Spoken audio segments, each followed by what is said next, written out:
Good morning, good afternoon, good evening students. आज के BK के फर्स्ट लेक्चर में हम स्टार्ट करेंगे chapter number 1, that is final account of partnership firm.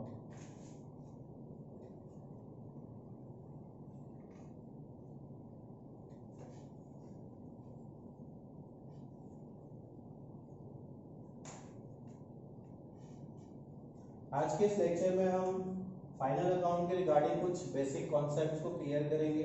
उसके बाद हम नेक्स्ट लेक्चर में कुछ सम सॉल्व करेंगे। Final account of partnership firm, इससे पहले हम लोगों ने 11th स्टैंडर्ड के अंदर में sole trading final account study किया था। सोल ट्रेडिंग का फाइनल अकाउंट पढ़ा था, जिसके अंदर में हम लोगों ने कुछ अकाउंट्स प्रिपेयर किए थे। Number 1 trading account, number 2 profit and loss account and number 3 balance sheet. Same partnership final account में भी हमको कुछ यही अकाउंट्स इसी तरीके से प्रिपेयर करने हैं, लेकिन इसमें कुछ एक अकाउंट जो होगा वो एक्स्ट्रा अकाउंट होगा, जिसको हम इसमें ऐड करेंगे, जिसको हम इसमें पढ़ेंगे। लेकिन उसके पहले हम बात करते हैं कि पार्टनरशिप फर्म किसे कहते हैं। What is partnership firm? Partnership firm के बारे में 11th में ओसी के अंदर में हम लोगों ने इसके बारे में पढ़ा था कि पार्टनरशिप फर्म किसे कहते हैं। पार्टनरशिप फर्म कहते हैं उस फर्म को, उस बिजनेस को, उस ऑर्गेनाइजेशन को कि जिसके अंदर में मिनिमम 2 पार्टनर्स होते हैं एंड मैक्सिमम 50 पार्टनर्स, जो बिजनेस को टुगेदरली एक साथ में मिलकर रन करते हैं और बिजनेस को चलाते हैं। ऐसे फर्म को पार्टनरशिप फर्म कहते हैं। इस फर्म के अंदर में इनके बीच में, पार्टनर्स के बीच में एक एग्रीमेंट किया जाता है, जो एग्रीमेंट के अंदर में इनके फर्म्स और इनके बिजनेस के रिगार्डिंग जो भी टर्म्स एंड कंडीशंस होते हैं, वो सारी की सारी चीजें इस एग्रीमेंट में लोग मेंशन कर देते हैं। और एग्रीमेंट करना, यहाँ पे एग्रीमेंट दो तरीके से हो सकता है, या तो ओरली हो सकता है या तो फिर रिटर्न फॉर्मेट के अंदर में भी हो सकता है।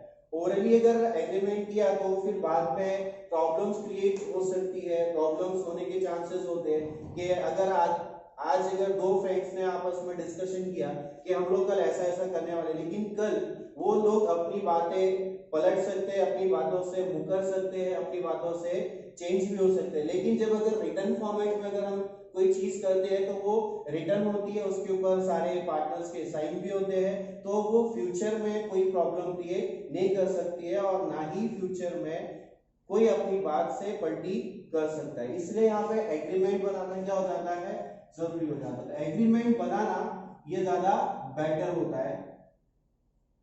इसीलिए ये जो बिजनेस है, ये जो पार्टनरशिप फर्म है, वो एक लॉफुल बिजनेस हो जाता है। इन फ्यूचर अगर कोई प्रॉब्लम क्रिएट होती है तो हम कोर्ट में जाकर इसके रिगार्डिंग जो भी चीज है या जो भी बात हमारे बीच में डिस्प्यूट्स हुए हैं, उन डिस्प्यूट्स को हम सॉल्व कर सकते हैं with the help of agreement. उसके बाद में हम बात करते हैं इसके अंदर में मिनिमम नंबर ऑफ मेंबर्स जो होते हैं 2 and maximum number of members या पार्टनर जो होते हैं 50। उसके बाद बात करेंगे पार्टनरशिप फाइनल अकाउंट के अंदर में हमने अकाउंट्स कौन से प्रिपेयर करने हैं। इसके अंदर में हमने total same first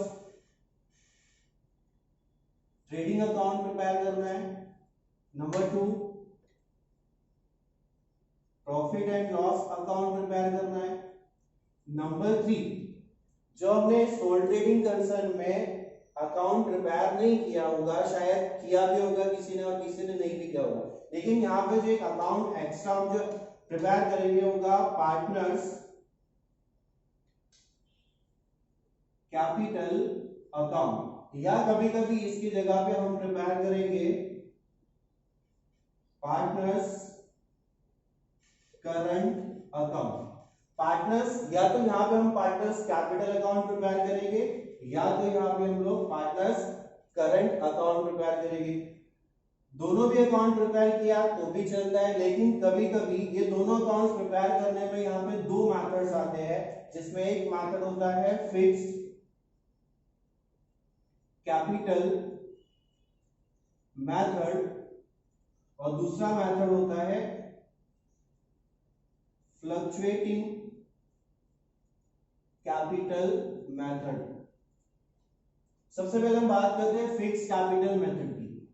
fixed capital method के अंदर में जो पार्टनर्स होते हैं उनका कैपिटल फिक्स्ड होता है। कैसा होता है? फिक्स्ड। इसीलिए फिक्स्ड कैपिटल मेथड के अंदर में पार्टनर्स कैपिटल अकाउंट और पार्टनर्स करंट, ये दोनों ही अकाउंट्स क्या करने होते हैं? प्रिपेयर करने होते हैं। लेकिन फ्लक्चुएटिंग कैपिटल मेथड के अंदर में इनका जो कैपिटल होता है पार्टनर्स का वो फ्लक्चुएटिंग होता है, हर साल वो फ्लक्चुएट होते रहता है, जो फिक्स नहीं होता है। फ्लक्चुएटिंग का मतलब क्या होता है? जो फिक्स्ड नहीं है, जो हर बार चेंज होते रहता है। इसलिए इस फ्लक्चुएटिंग मेथड के अंदर में हम सिर्फ और सिर्फ क्या करेंगे? कैपिटल अकाउंट ही प्रिपेयर करेंगे। पार्टनर्स कैपिटल अकाउंट ही प्रिपेयर करेंगे, जिसमें हमने करंट अकाउंट प्रिपेयर करने की कोई जरूरत नहीं है। उसके बाद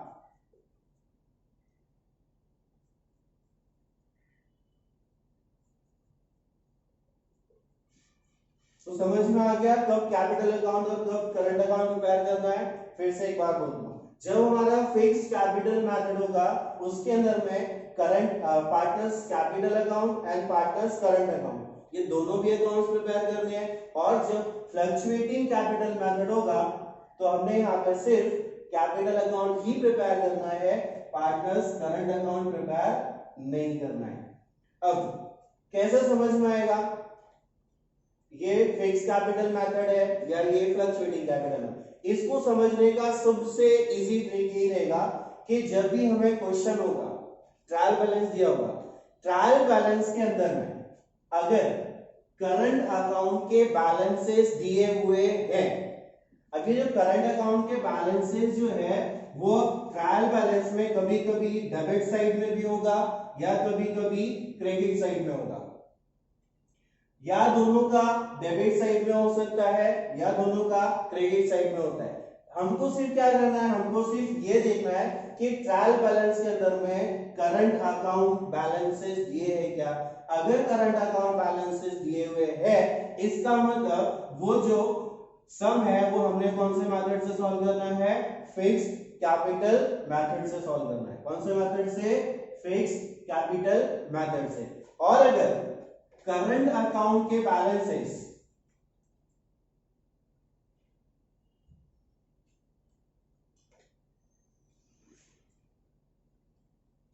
अगर हमें करंट अकाउंट के बैलेंसेस नहीं दिए क्वेश्चन में, करंट अकाउंट के बैलेंसेस ट्रायल बैलेंस में नहीं दिए हैं, तो वो सम होता है फ्लक्चुएटिंग कैपिटल मेथड का। कौन सा होता है? Fluctuating capital method. तो मैंने इसके पहले बताया कि जब फिक्स्ड कैपिटल मेथड होगा तो फिक्स्ड कैपिटल मेथड के अंदर में पार्टनर्स कैपिटल अकाउंट और पार्टनर्स करंट अकाउंट, ये दोनों भी प्रिपेयर करने होते हैं। और जब फ्लक्चुएटिंग कैपिटल मेथड होता है तो फ्लक्चुएटिंग कैपिटल मेथड के अंदर में हम सिर्फ प्रिपेयर करते हैं कैपिटल अकाउंट। अच्छा, फिक्स्ड कैपिटल मेथड के अंदर में अगर हमने कैपिटल अकाउंट प्रिपेयर नहीं किया, क्योंकि यहाँ पे कैपिटल जो होता है वो कैसा होता है? फिक्स। इसके लिए इसका जो बैलेंस होता है वो डायरेक्टली हम क्या कर सकते हैं? बैलेंस शीट में लिख सकते हैं। वो सारी चीजें हम समझेंगे हमारे जब प्रैक्टिकल सम हम सॉल्व करेंगे तो ज्यादा बेटर तरीके से उसको समझ में आएगी। फिलहाल हमने इतना याद रखना है कि जिस मेथड के अंदर में कैपिटल फिक्स होता है उसे हम फिक्स कैपिटल मेथड कहते हैं, और उसके अंदर में हमने पार्टनर्स कैपिटल अकाउंट और पार्टनर्स करंट अकाउंट, ये दोनों अकाउंट्स प्रिपेयर करने होंगे। और जो फ्लक्चुएटिंग कैपिटल मेथड होगा इसमें इनका कैपिटल पार्टनर्स का फिक्स नहीं होता है, फ्लक्चुएटिंग होते रहता है हर साल। इसीलिए इसके अंदर में हमने कैपिटल अकाउंट को ही प्रिपेयर करना है, करंट अकाउंट प्रिपेयर नहीं करना है। उसके बाद नेक्स्ट नंबर 4, सबसे पहला जो मैंने अकाउंट लिखा था वो था ट्रेडिंग अकाउंट, दूसरा जो मैंने लिखा था वो था प्रॉफिट एंड लॉस अकाउंट, क्योंकि ये दोनों क्या है, अकाउंट्स है। नंबर 3 पे मैंने लिखा पार्टनर्स कैपिटल अकाउंट, क्योंकि ये भी अकाउंट है। और उसके बाद मैंने लिखा पार्टनर्स करंट अकाउंट, ये भी अकाउंट है। लेकिन अब मैं जो लिखने जा रहा हूं ये अकाउंट नहीं है, ये क्या है, स्टेटमेंट है, जिसे हम कहते हैं बैलेंस शीट। अब मैंने इसके आगे अकाउंट नहीं लिखा है, क्यों नहीं लिखा है, क्योंकि ये अकाउंट नहीं है, ये क्या होता है, स्टेटमेंट होता है। क्या होता है ये, स्टेटमेंट। सो ये याद रखना है। कभी कभी एग्जाम के अंदर में ऑब्जेक्टिव क्वेश्चंस में, फिल द ब्लैंक्स में या ट्रू फॉल्स में क्वेश्चन पूछता है कि balance sheet is a account, true या फॉल्स। तो ये बैलेंस शीट अकाउंट नहीं होता है, बैलेंस शीट क्या होता है, स्टेटमेंट होता है। चलो ठीक है, ये 4 चीजें हमने इस चैप्टर में इसके अंदर में हमने प्रिपेयर करनी है। सबसे पहले हम बात करते हैं यार ट्रेडिंग अकाउंट की। What is trading account? Trading account कैसा आया, trade. What is trade? Trade का मतलब क्या होता है, परचेज एंड सेल। क्या, किसका purchase and sale? Goods and services का। मतलब ट्रेडिंग अकाउंट के अंदर में क्या आएगा, अब देख लो। ट्रेड क्या होता है, ट्रेड परचेज एंड सेल्स। मतलब किसका purchase and sales, goods and services का। तो अब इसमें ये 2 चीज आ गई है। ट्रेडिंग अकाउंट के अंदर में सबसे पहले हम जो आता है वो क्या आएगा, परचेज आएगा, कि हमने पूरा ईयरली। तो बेसिकली हम लोग इस साल में 12th के अंदर में जो अकाउंट्स प्रिपेयर करते हैं वो होगा 1 ईयर के लिए। और नॉर्मली जो अकाउंट प्रिपेयर किया जाता है वो 1 ईयर के लिए ही प्रिपेयर किया जाता है। मैक्सिमम 1 ईयर से ज्यादा वो अकाउंट प्रिपेयर नहीं होता है। तो जो साल भर का परचेज है उस परचेज को हम ट्रेडिंग अकाउंट में लिखेंगे, सेल्स जो है उसको भी हम ट्रेडिंग अकाउंट में लिखेंगे। और क्या लिखेंगे, और इसके अंदर हम लोग लिखने वाले हैं कि जो भी परचेज से रिलेटेड एक्सपेंसेस है, क्या लिखने वाले इसमें, जो भी परचेज से रिलेटेड एक्सपेंसेस है और प्रोडक्शन से रिलेटेड एक्सपेंसेस।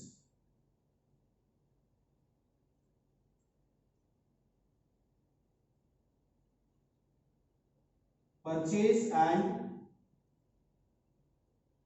प्रोडक्शन से रिलेटेड जो एक्सपेंसेस है उन एक्सपेंसेस को हम ट्रेडिंग अकाउंट में रिकॉर्ड करेंगे। उन एक्सपेंसेस को हम कहते हैं डायरेक्ट एक्सपेंसेस। क्या बोलते हैं इसको हम लोग, डायरेक्ट एक्सपेंसेस। अब वो डायरेक्ट एक्सपेंसेस क्या होते हैं, कुछ एग्जांपल्स अभी हम लोग समझ लेते हैं जो बेसिकली ज्यादातर क्वेश्चंस में पूछी जाती है। सबसे पहला हो गया परचेज, उसके बाद में हम बात करते हैं वेजेस। वेजेस किसे कहते हैं, जो बंदा प्रोडक्शन के लिए काम करता है, जो लेबर प्रोडक्शन के लिए काम करता है उसको जो डेली वेजेस पे किया जाता है, इसलिए वो डायरेक्ट एक्सपेंस में आता है। इसलिए उसको हम रिकॉर्ड कहाँ करेंगे, ट्रेडिंग अकाउंट के अंदर में।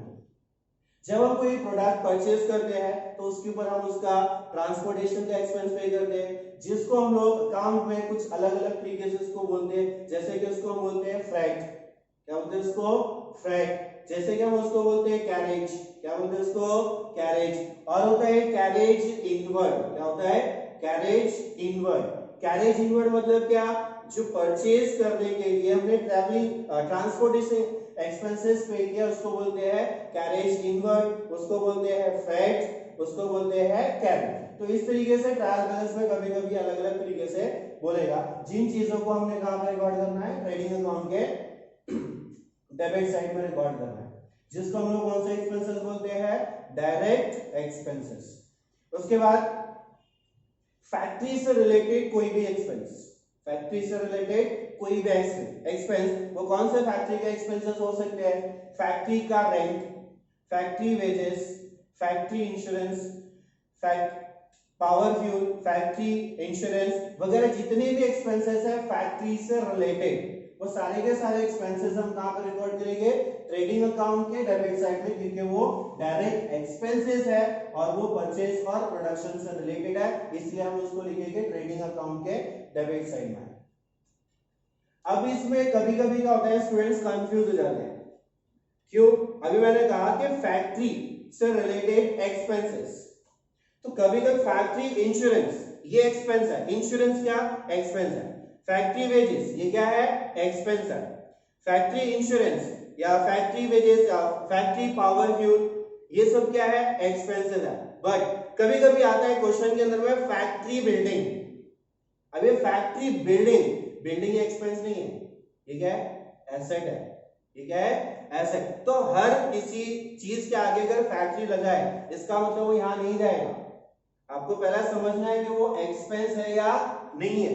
अगर वो एक्सपेंस है तो ही जाएगा, अदरवाइज फैक्ट्री बिल्डिंग है, फैक्ट्री मशीनरी है, फैक्ट्री लैंड है, तो ये जो सारी चीजें ये क्या होती है, एसेट्स होती है। और ये चीजें ट्रेडिंग अकाउंट में नहीं रिकॉर्ड की जाती है, इन चीजों को बैलेंस शीट में क्या किया जाता है, रिकॉर्ड किया जाता है। तो ठीक है, तो ट्रेडिंग की कुछ चीजें हमने यहाँ पे आज डिस्कस कर लिया कि ट्रेडिंग के डेबिट साइड में क्या चीजें आएंगी।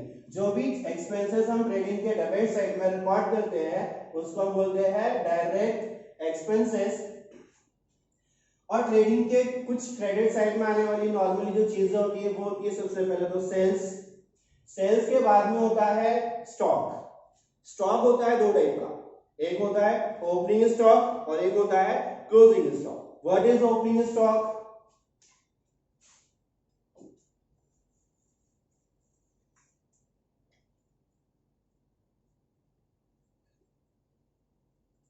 ओपनिंग स्टॉक क्या, जब भी अपना अकाउंटिंग शुरू हुआ जिस डेट से, उस डेट के स्टार्टिंग में, उस डेट पर हमारे पास जो भी स्टॉक अवेलेबल था लास्ट टाइम का, उसके पहले का जो बच गया था उसको हम लोग क्या बोलते हैं, ओपनिंग स्टॉक। कौन से वाले डेट पर?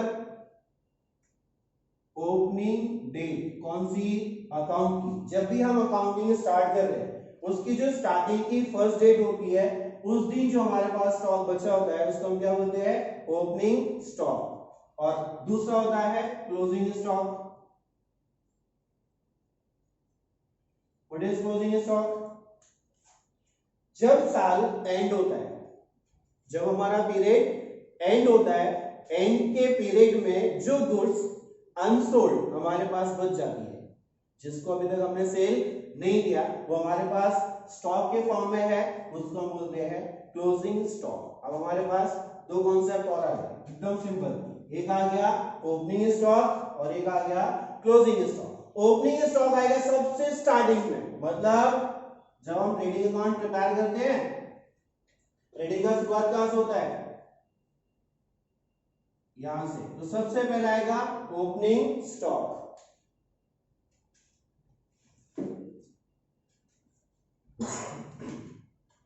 जबकि क्लोजिंग स्टॉक होता है हमारा लास्ट पीरियड का। तो समझ जाओ ये कहां आएगा, सबसे लास्ट में। इसका एंडिंग कहां पे होगा, यहां पे होगा।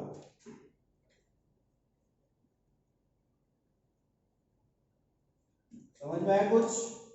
स्टार्टिंग में ओपनिंग स्टॉक, अकाउंट यहां से शुरू होता है, समझो यहां पर आता है, यहां पे एंड हो रहा है, इसका मतलब यहां पे आएगा क्लोजिंग स्टॉक। या इन शॉर्टकट समझ लो, डेबिट साइड में स्टार्टिंग में आएगा ओपनिंग स्टॉक, क्रेडिट साइड में आएगा क्लोजिंग स्टॉक। ये क्या है, हमारे डेबिट साइड है और ये क्रेडिट साइड, इसका ट्रेडिंग अकाउंट। इसके अंदर में आने वाली चीजें कौन सी थी, सबसे पहली सेल्स और एक क्लोजिंग स्टॉक। इधर आया था परचेज, उसके बाद में आया था यहाँ पे वेजेस और कुछ फैक्ट्री से रिलेटेड एक्सपेंसेस, जिनको हम यहाँ पे ट्रेडिंग के डेबिट साइड में रिकॉर्ड करते हैं इस तरीके से। अब हम बात करते हैं कौन से अकाउंट की, प्रॉफिट एंड लॉस अकाउंट। इसकी बात करते हैं प्रॉफिट एंड लॉस अकाउंट।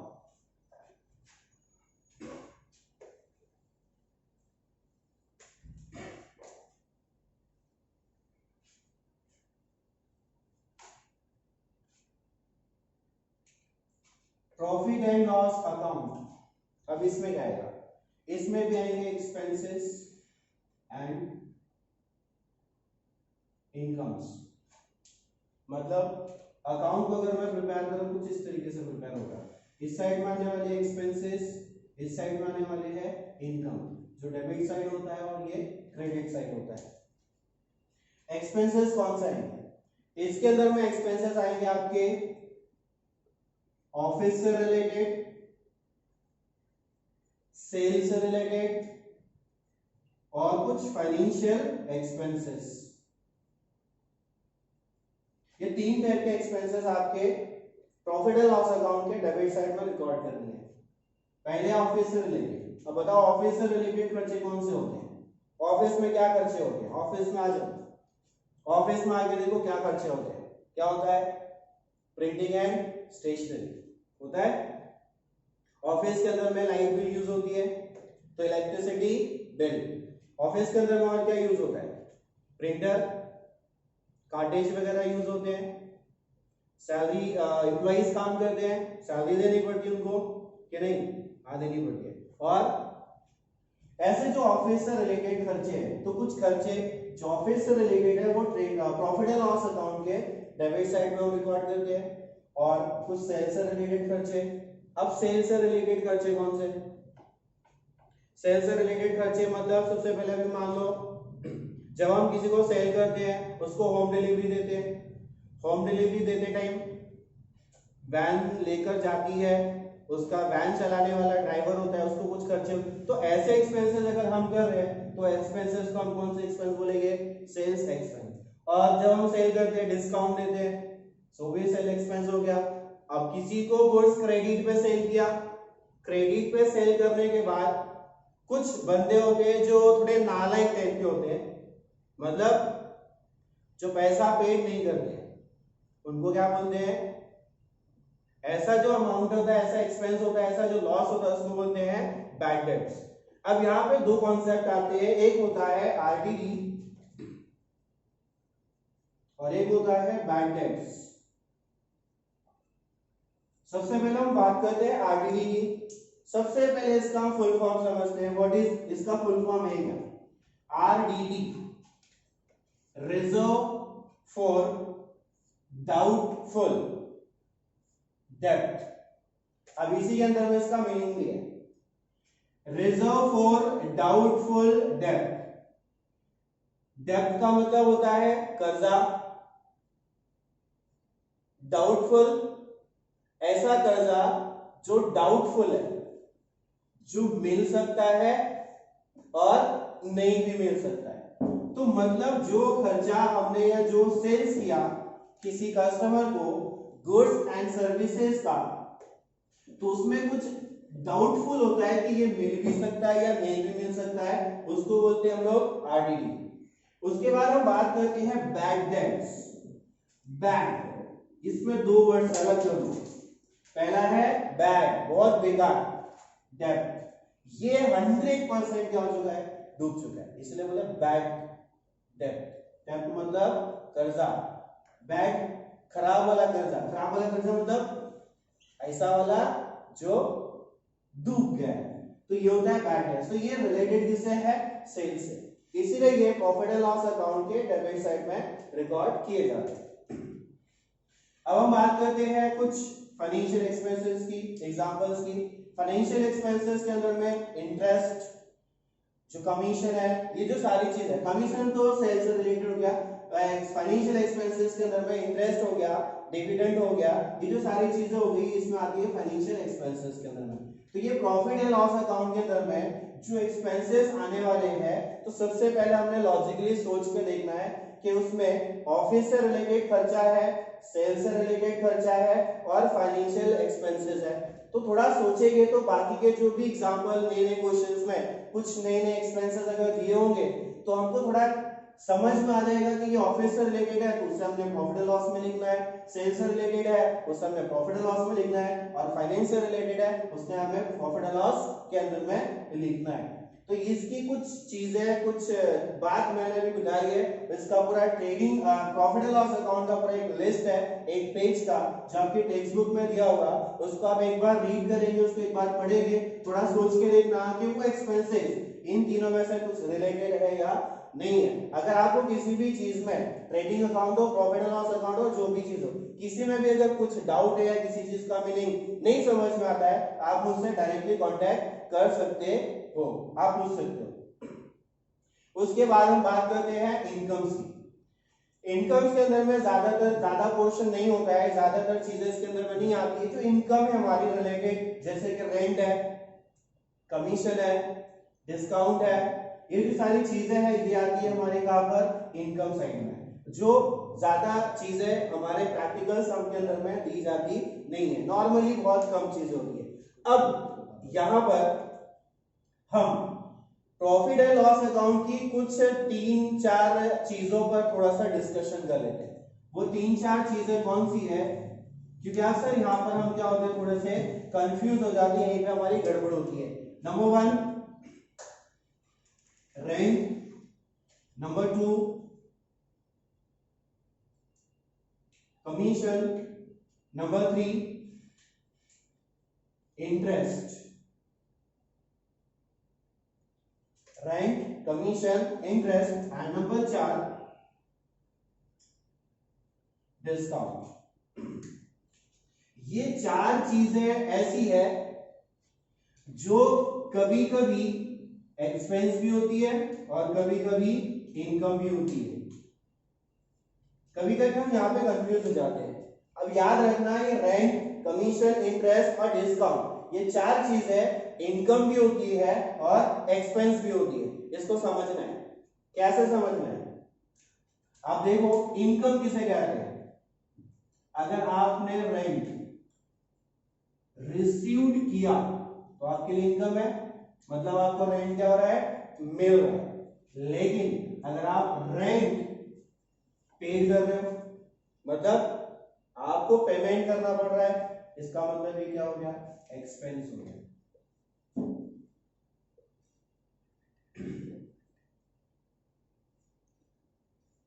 बराबर है, बस यही लॉजिक लगाना है थोड़ा सा समझने के लिए। कमीशन सेम, कमीशन एक्सपेंस कब होगा, जब हम पेड करेंगे, ठीक है, पेड करेंगे वो एक्सपेंस होगा। और अगर कमीशन हम रिसीव कर रहे हैं तो वो क्या हो जाएगा हमारे लिए, इनकम।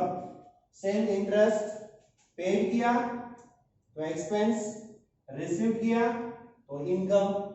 एंड से भी डिस्काउंट, और डिस्काउंट रिसीव पेड नहीं आता है, डिस्काउंट में रिसीव पेड नहीं आता है। डिस्काउंट में ज्यादातर जो वर्ड यूज किया जाता है वो क्या यूज किया जाता है, डिस्काउंट अलाउड। यहां पे डिस्काउंट अलाउड यूज किया जाता है। अभी डिस्काउंट अलाउड मतलब क्या, आप किसी को डिस्काउंट दे रहे हो, अब जब किसी को डिस्काउंट दोगे तो ऑब्वियसली क्या है कि वो एक्सपेंस हो जाएगा। एंड डिस्काउंट रिसीव, यहां पे सेम आएगा, receive, discount receive.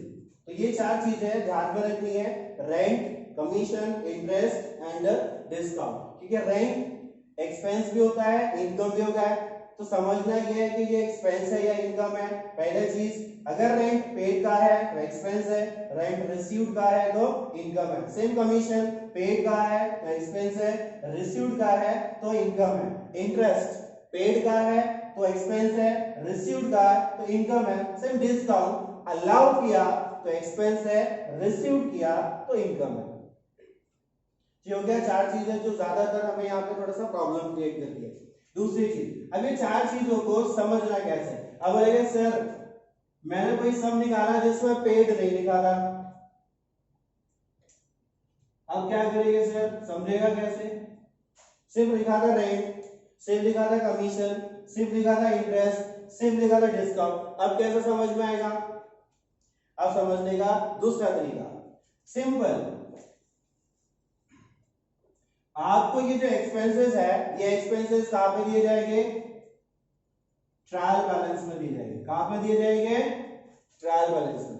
Trial balance में ये होता है डेबिट बैलेंसेस और ये होते हैं आपके क्रेडिट बैलेंसेस।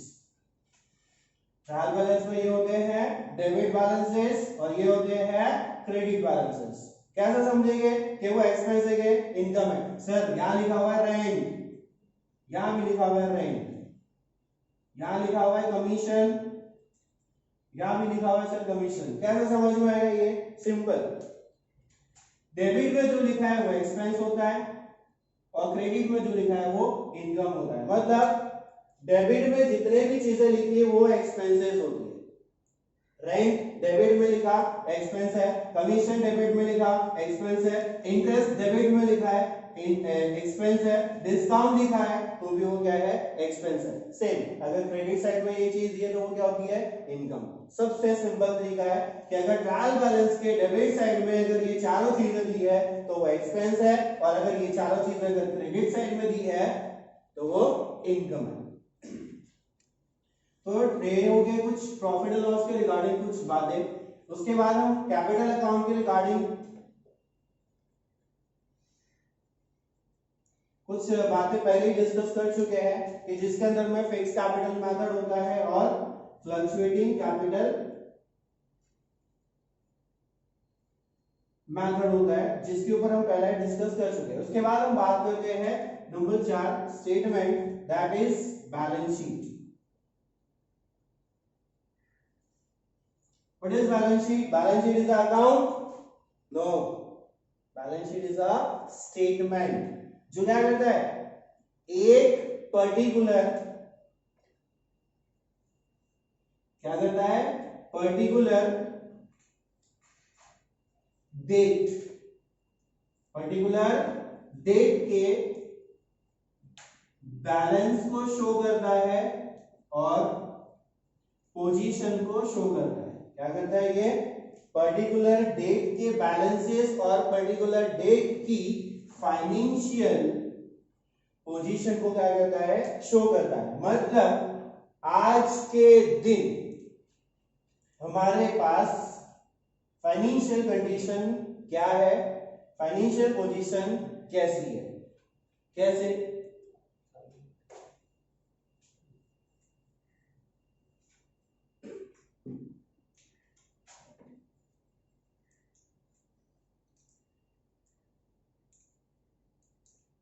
Balance sheet.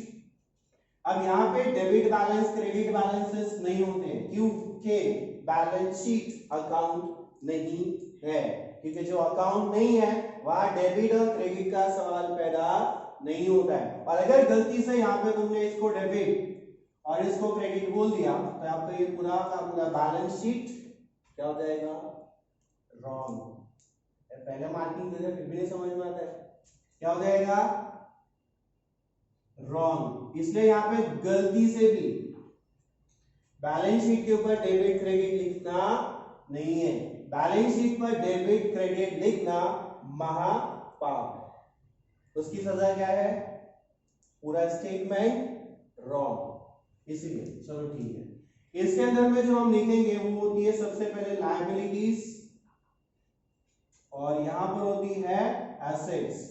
मैंने अभी बोला था कि balance sheet is a statement जिसके ऊपर हम लिखते हैं एज ऑन 1st या 31st मार्च 2019, जो भी ईयर हम लोग यूज कर रहे हैं उसके हिसाब से यहाँ पे हम नेक्स्ट आगे यूज कर रहे हैं। अब क्या होगा बैलेंस शीट आपका पोजीशन बताएगा इस पर्टिकुलर डेट का, कौन सी 31st मार्च 2019 में आपकी पोजीशन क्या है, मतलब आपके पास लायबिलिटीज कितनी है और बिजनेस की एसेट्स कितनी है। लायबिलिटीज मतलब इन सिंपल लैंग्वेज लायबिलिटी मतलब होता है रिस्पॉन्सिबिलिटी। व्हाट इज रिस्पॉन्सिबिलिटी, आपने किसी से कुछ ले रखा है, कुछ कर्जा लिया है जो आपने क्या करना है वापस करना है, that is your responsibility. Next is assets, आपके प्रॉपर्टीज, बिजनेस की प्रॉपर्टीज, नॉट आप बिजनेस, क्योंकि जो अकाउंट्स हम प्रिपेयर कर रहे हैं स्टेटमेंट जो प्रिपेयर कर रहे हैं ये किसी पर्सन का नहीं है, ये है पर्सन का लेकिन ये कौन से पर्सन का है बिजनेस का है। ये बिजनेस के नाम से अकाउंट्स प्रिपेयर किए जाते हैं, इसीलिए हम सबसे पहले जो लिखते हैं वो लिखते हैं in the books of so and so business. So खैर वो बाद में बात करते हैं।